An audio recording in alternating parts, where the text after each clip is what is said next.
जय श्री हरी विष्णू, जय श्री कृष्ण। भगवान कृष्णांच्या कृपेने तुमच्या सर्व इच्छा मनोकामना पूर्ण हो। दरवर्षी कृष्ण जन्माष्टमी साजरी केली जाते। भगवान श्रीकृष्णांचा जन्म या दिवशी झाल्याने सर्व भक्त या दिवशी भक्तिभावाने कृष्णांची पूजा आणि व्रत करतात।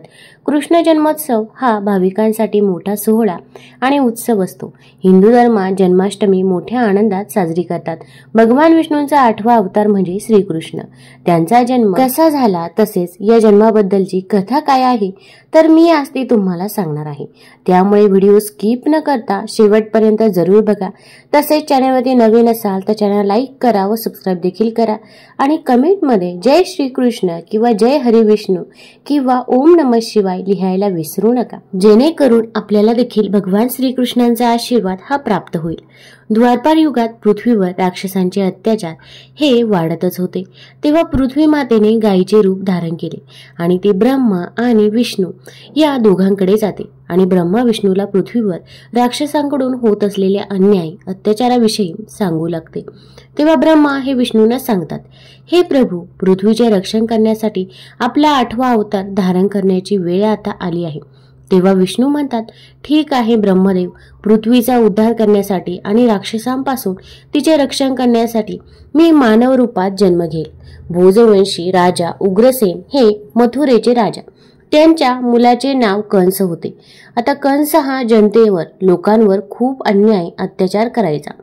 त्याच्या याच क्रूर स्वभावामुळे त्याने त्याचे वडील उग्रसेन यांना सुद्धा बंदी बनवून कारागृहात डांबून ठेवले होते। कारागृहात जाताना महाराज उग्रसेन कंसला एके दिवशी तुझ्या पापाचा घडा नक्की भरेल, तू माझा मुलगा आहे याची मला अत्यंत लाज वाटते असे म्हणतात आणि सैनिक त्यांना बंदी बनवून कारागृहात घेऊन जातात आणि मग कंस मथुरेत राज्य करू लागतो। तेव्हा कंसची लहान बहीण म्हणजेच देवकी हिच्या विवाहाची तयारी चालू असते। देवकी ही मथुरेचे राजा उग्रसेन यांचे बंधू देवक यांची छोटी कन्या होती।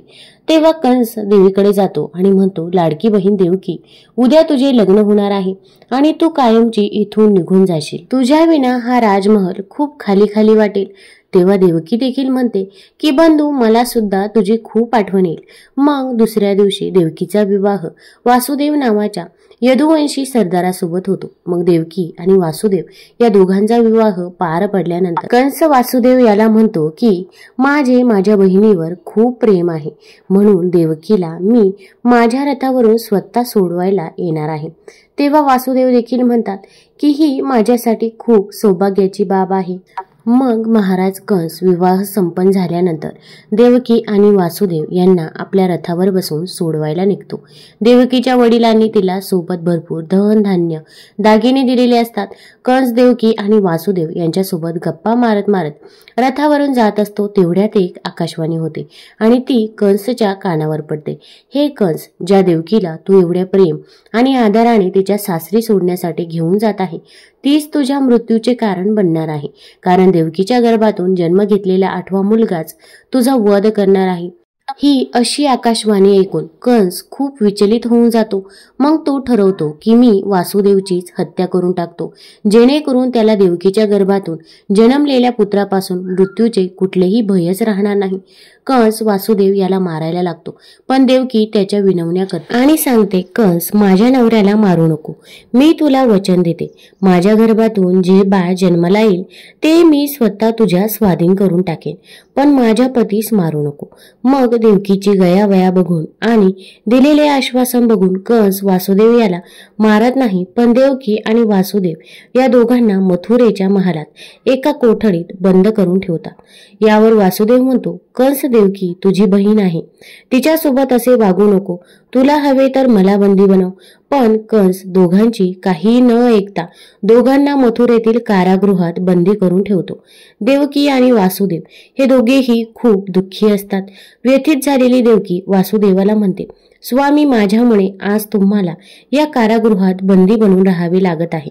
मीच तुमच्या जीवनातील आलेल्या सर्व दुःख आणि संकटाचे कारण आहे।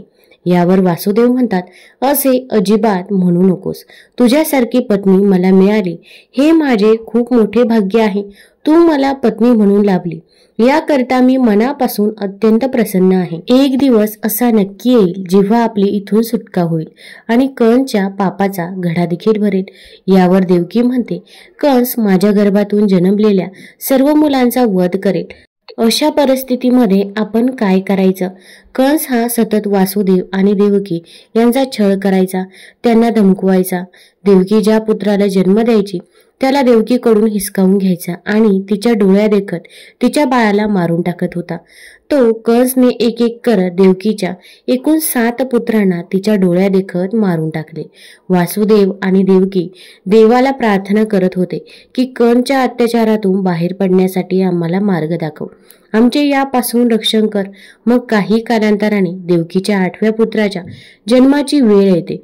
म्हणून कंस कारागृहात देवकी आणि वासुदेव यांच्यावर पहारेकरींना सांगून कडक लक्ष ठेवू लागतो. देवकी आणि वासुदेव हे कंसच्या कारागृहात कैद आहेत. ही बातमी नंद गावातील वासुदेव यांचे मित्र नंदराजा यांच्या देखील कानी पडते. मग देवकीच्या 8व्या पुत्राच्या जन्माची वेळ जवळ आलेली असते आणि दुसरीकडे नंदराजाची पत्नी यशोदा ही देखील गर्भवती असते. राजा नंद देवकीच्या 8व्या पुत्राला कंसच्या तावडीतून कसे वाचवायचे हाच विचार करत असतात. योगायोग असा होतो की जेव्हा देवकी तिच्या 8व्या पुत्राला जन्म देते तेव्हाच यशोदा देखील एका मुलीला जन्म देते.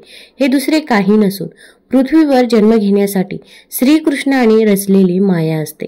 मग भाद्रपदाच्या कृष्ण पक्षाच्या अष्टमीला रोहिणी नक्षत्रात श्रीकृष्णाचा जन्म होतो. श्रीकृष्णाने जन्म घेताच देवकी आणि वासुदेव कैद असलेल्या कारागृहात एक दिव्य प्रकाश निर्माण होत असतो आणि वासुदेव यांच्या समोर साक्षात भगवान विष्णू हे अवतार घेतात आणि वासुदेवाला सांगतात, हे वासुदेव, मी एक बालकाचा जन्म घेऊन देवकीच्या गर्भातून जन्म घेतला आहे. दृष्ट आणि पापी कंसचा संहार करण्यासाठी मी हा जन्म घेत आहे. म्हणून कुठलाही विलंब न करता तू मला नंदकडे गोकुळात पोहोचव आणि नंदकडे जन्मलेली कन्या सोबत आणून कंसच्या स्वाधीन करू दे. असे म्हणताच विष्णू अंतर्धान पावतात. मग अचानक वासुदेवच्या हातातील बेड्या आपोआप सुटतात. कारागृहातील दरवाजे त्यांच्यासाठी उघडे होतात आणि सर्व पहारेकरी गाढ निद्रेत जाऊन लागतात आणि देवकी बेशुद्ध अवस्थेत पडलेली असते. मग वासुदेव त्या जन्मलेल्या बाळाला एका टोपलीत ठेवतात आणि डोक्यावर टोपली ठेवून भर पावसात वादळ चालू असताना ते निघतात.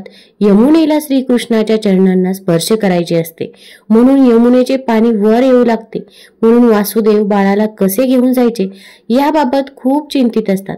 पण श्रीकृष्णाच्या चरणांचा स्पर्श झाल्यानंतर यमुना आपले पाणी खाली आणते. खूप विजांचा कडकडाट देखील असतो. कृष्णाची ही सर्व अगाध लीला वासुदेव आपल्या डोळ्यांनी बघत असतात. मग यमुना पार करून वासुदेव श्रीकृष्णाला घेऊन नंदराजाकडे गोकुळ येथे पोहोचतात आणि गोकुळात जाऊन वासुदेव राजा नंदला सांगतात की मी ह्या बाळाला तुझ्याकडे सोपवित आहे. हाच मोठा झाल्यानंतर अत्याचारी कंसचा वध करून मथुरावासियांना त्याच्या अत्याचारातून मुक्त करेल. यावर राजा नंद म्हणतात, मित्र वासुदेव, यशोदा आता गाढ झोपेत आहे. मी लगेच या बाळाला यशोदेच्या शेजारी ठेवून देतो आणि यशोदेने जन्म दिलेल्या मुलीला तुझ्या स्वाधीन करतो. मग वासुदेव नंदराजाकडून यशोदेने जन्म दिलेल्या बालिकेला घेऊन पुन्हा मथुरेत येतो. वासुदेवने कारागृहात प्रवेश करताच कारागृहातील दरवाजे आपोआप बंद होऊन जातात. वासुदेवच्या हातात पुन्हा बेड्या येऊ लागतात. सर्व पहारेकरींना देखील जाग येऊ लागते. मग बाळाच्या रडण्याचा आवाज ऐकताच पहारेकरी कंसला जाऊन सांगतात. वासुदेव देवकीला सांगतो की देवकीच्या गर्भातून जे 8वे बाळ जन्माला आले आहे ते मुलगा नसून मुलगी आहे. हे ऐकून पहारेकरी कंसला सांगतात की देवकीने पुत्र नव्हे पुत्रीला जन्म दिला आहे. तेव्हा कंसला वाटते की त्याच्या भीतीने देव देखील घाबरले आहे. त्यांनी जन्म घेतला नाही. विधीचे विधान बदलले आहे. पण मी कुठलाही धोका पत्करणार नाही. देवकीच्या गर्भातून जन्मलेल्या कन्येचा देखील वध करून टाकेल. मग कंस देवकीकडे त्या मुलीला हिसकवण्यासाठी जातो. तेव्हा देवकी कंसला म्हणते, कंस, तुला माझ्या 8व्या पुत्रापासून धोका आहे. ही तर मुलगी आहे, मग हिला का मारतो आहेस? हिला मारू नको. पण कंस देवकीचे काही न ऐकता त्या मुलीला देवकीकडून हिसकावतो आणि जमिनीवर फेकू लागतो. पण तेवढ्यात ती कन्या कंसच्या हातातून सुटून हवेत जाते आणि अचानक देवीचे रूप धारण करते. देवी त्याला म्हणते, कंस, मला मारून तुला काय लाभ होणार आहे? तुला मारणारा तर या पृथ्वीवर जन्म घेऊन आलेला आहे आणि तो गोकुळात राजा नंद आणि यशोदेकडे पोहोचला आहे. एवढे बोलून देवी अंतर्धान पावते. हे ऐकून कंस खूप चिडतो. मग कृष्णाला मारण्यासाठी कंस अनेक राक्षसांना गोकुळात पाठवतो, पण कृष्ण सर्व राक्षसांचा अंत करून टाकतो आणि मग मोठा झाल्यानंतर मथुरेत येऊन कंसचा वध करून तो राजा उग्रसेन, वासुदेव, देवकी, मथुरेतील जनता यांची कंसच्या तावडीतून कायमची सुटका देखील करतो. भगवान श्रीकृष्ण म्हणतात, चांगली माणसं दुःखी का, पापी माणसं सुखी का? यावरील एक मराठी बोधकथा मी तुम्हाला सांगणार आहे, त्यामुळे ही देखील शेवटपर्यंत जरूर बघा. एकदा यमदेवाने आपल्या एका दूताला पृथ्वीवर पाठवलं. एका स्त्रीच्या मृत्यूनंतरच्या गतीचं कार्य त्याच्यावर सोपवलं होतं. तो तेथे पोहोचला, पण थोडा संभ्रमात पडला. त्या स्त्रीची 3 लहान जुळी, खरं तर तेळी म्हणतात त्यांना, बाळ रडत होती. त्यांचे बाबा तर खूप आधीच देवाघरी गेले होते आणि आता आई विना ती अनाथ होणार होती. हे सर्व बघून देवदूताला दया आली. तो त्या स्त्रीला आपल्याबरोबर न घेता रिकाम्या हाताने यमदेवाकडे आला व सर्व परिस्थिती सांगितली. ते ऐकून यमराज भडकले. तू काय स्वतःला परमेश्वर समजतोस का? प्रत्यक्ष परमेश्वर सुद्धा निसर्ग नियमांमध्ये हस्तक्षेप करत नाही, मग तू कोण एवढा मोठा लागून गेलास? त्या स्त्रीचा मृत्यू तर अटळ आहे. मी दुसऱ्या दूताकडून ते काम करीनच, पण आता तुला मात्र मी सांगितलेल्या आज्ञेची पूर्तता न केल्याचं फलित म्हणून शिक्षा भोगण्यासाठी पृथ्वीवर जावं लागेल. व जोपर्यंत तू स्वतः 3 वेळा मूर्खपणा करत नाहीस व स्वतःच्या मूर्खपणावर स्वतःच हसणार नाहीस, तोपर्यंत तुझी सुटका होणार नाही. तू इथे परत येऊ शकणार नाहीस. इथे मला एक महत्वाची गोष्ट सांगावीशी वाटते की दुसऱ्याच्या चुका व मूर्खपणावर तर अहंकारी माणूस असतो, पण स्वतःच्या मूर्खपणावर हसण्यासाठी तेवढं धैर्य लागतं. दूत शिक्षा भोगण्यास तयार होतो. यमलोकातून त्याला जमिनीवर वस्त्रहीन अवस्थेत हाकललं गेलं. त्याच सुमारास समोरून एक चर्मकार येत होता. थंडीचे दिवस व ती सुद्धा रशियातील थंडी, म्हणून आपल्या बायको व मुलांसाठी गरम कोट व ब्लँकेट्स खरेदी करण्यासाठी तो बाजारात चालला होता. त्याने या वस्त्रहीन देवदूताला बघितलं. त्याला दया आली व त्याने घरातील लोकांऐवजी या माणसासाठीच कपडे, ब्लँकेट वगैरे खरेदी केलं. व नंतर अचानक त्या चर्मकाराला काय वाटलं देव जाणे. तो दूताला म्हणाला, अशा घरदार नसलेल्या अवस्थेत तू कसा काय जगणार आहेस? माझ्या घरी चल काही दिवस. माझी पत्नी तुला बघून चिडचिड करेल, पण तू मनाला लावून घेऊ नकोस. काही दिवसांनी सगळं ठीक होईल. त्या दूताला घेऊन तो आपल्या घरी आला. आता मजा बघा त्या चर्मकारालाही माहीत नव्हतं आपण कुठल्या व्यक्तीला घरी नेत आहोत. ना त्या पत्नीला समजलं की आपल्या घरी या मनुष्याच्या रूपामध्ये कोण आले. त्याची ओळख करून देत चर्मकाराने सांगितलं, हा काही दिवस आपल्याकडेच राहणार आहे. घरी आलेल्या ते यमदूताला बघून पत्नीचं टाळकं सरकलं. त्याच्या समोरच म्हणाली, इथं आपल्याला गिळायला अन्न नाहीये, त्यात भरीस भर म्हणून ही बॅत का मागे लावून घेतलीये? आणि देवदूत पहिल्यांदा हसला. संभाराला आश्चर्य वाटलं. ती तुला एवढं बोलली आणि तू त्यावर हसत आहेस. त्यावर देवदूत म्हणाला, अशा प्रकारच्या अजून 2 घटना झाल्यावर त्यावर मी हसल्यानंतर याचं उत्तर देईन. आजच्या घटनेवर दूत हसला, कारण पत्नीला हे माहीत नव्हतं की तिच्या पतिराजांनी ज्याला घरी आणलं आहे तो सामान्य मनुष्य नसून त्याच्यामध्ये दैवी शक्ती आहे, ज्याच्या पदस्पर्शाने पुढील काही दिवसातच त्याचं भाग्य उजळणार आहे. मनुष्याने विचार किती सीमित व स्वार्थी असतात ना. हम उतना ही देख लेते हैं जितना हमें ऊपरी तौर पर दिखता है. नियति के मन में तो कुछ और ही होता है. पत्नीला मुलांसाठी गरम कोट व ब्लँकेट न घेतल्याचं दुःख होतं. जो खो गया उसे देख रही थी, जो मिला है उसका क्या, उसका तो अंदाज ही नहीं. मुफ्त घर में एक देवदूत आया है. 7 दिवसांतच देवदूत चांभाराचं सर्व कसब शिकला व देवदूताने बनवलेले चामड्याचे बूट एवढे लोकप्रिय झाले की तो त्याची स्तुती करू लागला. देवदूताच्या कौशल्यामुळे हळूहळू तो चांभार धनवान होऊ लागला. अवघ्या 6 महिन्यात तर त्याची अशी ख्याती पसरली की या चांभारासारखे बूट कोणीही बनवू शकत नाही. अन्य देशांतील राजांचे हे जोड बनवण्याचे काम चांभाराकडे येऊ लागले व घरामध्ये अपार संपत्ती येऊ लागली. दिवस, महिने, वर्ष पुढे सरकत होते. एकदा असं झालं, सम्राटाचा एक अधिकारी आला. चांभाराकडे कातडं सोपवलं व म्हणाला, हे खूप दुर्मिळ व महागडं कातडं आहे. तुझी कारागिरी सम्राटांना पसंत आहे, म्हणून सम्राटांनी तुझ्याकडे हे कातडं आपले बूट बनवण्यासाठी दिलं आहे. चूक झाली तर सम्राट क्षमा करणार नाहीत. लक्षात ठेव, सम्राटाच्या पायाकरता बूट बनवण्याचे आहेत, स्लीपर नाही, अधिकाऱ्याने स्पष्टपणे खडसावले. रशियामध्ये मृत व्यक्तीला स्लीपर घालून स्मशानात नेण्याची प्रथा होती. चंभाराने सुद्धा देवदूताला बजावलं, हे बघ, सम्राटांच्या पायाकरता या दुर्मिळ कातड्याचे बूट बनवायचे आहेत, स्लीपर नव्हे, व कातड सुद्धा बुटाच्या मापापुरतेच आहे. काही गडबड झाली तर नसती आफत ओढवेल. एवढं सांगूनही देवदूताने स्लीपरच बनवल्या. चांभाराने त्या बघितल्यावर तो इतका क्रोधित झाला व देवदूताला काठीने झोडपून काढले. तू मला फासावर लटकवणार आहेस का? इतके वेळा बजावले तरी तू स्लीपर का बनवल्यास? देवदूत जोराजोरात हसू लागला. तेवढ्यात सम्राटाचा अधिकारी आला व म्हणाला, बूट नको, स्लीपर बनव. आपल्या सम्राटांना कालच देवाज्ञा झाली आहे. उद्या त्यांचा अंत्यविधी आहे. भविष्य अज्ञात असतं व आपण गतकाळातील अनुभवांवर जगत असतो. काल सम्राट असताना बुटासाठी आटापिटा होता, आज स्लीपर हवी आहे. चंभाराने लगेच त्या स्लीपर दिल्या. अधिकारी निघून गेल्यावर चंभार देवदूताच्या पाया पडून क्षमा मागू लागला. मी तुला उगाच मारले, देवदूताने शांतपणे सांगितलं. अरे, यात तुझा काहीही दोष नाही, मी माझ्या कर्माची शिक्षा भोगतोय. आज दुसऱ्यांदा देवदूत हसला, कारण भविष्य अज्ञात आहे व आपण विनाशी इच्छांच्या मागे धावत सुटलो आहोत. साध्या घटनांमध्ये सुद्धा चिडचिड त्रागा करत बसतो. मृत्यूघटिका समीप असताना जीवनाचे गणित बांधत राहतो व नियतीच्या मनात काहीतरी वेगळंच असतं. देवदूताला जाणवू लागलं, त्या 3 अनाथ मुलींचं भवितव्य काय. हा अनाठाही विचार मी करत होतो. काही दिवसातच तिसरी घटना घडली. या चंभाराकडे एका धनाढ्य घराण्यातील वृद्ध स्त्री आली. बरोबर 3 सुंदर युवती आल्या. 3ही युवतींचे लग्न ठरलं होतं. त्यांच्यासाठी उत्तम चढावांचे जोड बनवून हवे होते. देवदूताने 3 मुलींना पाहता क्षणीच ओळखलं.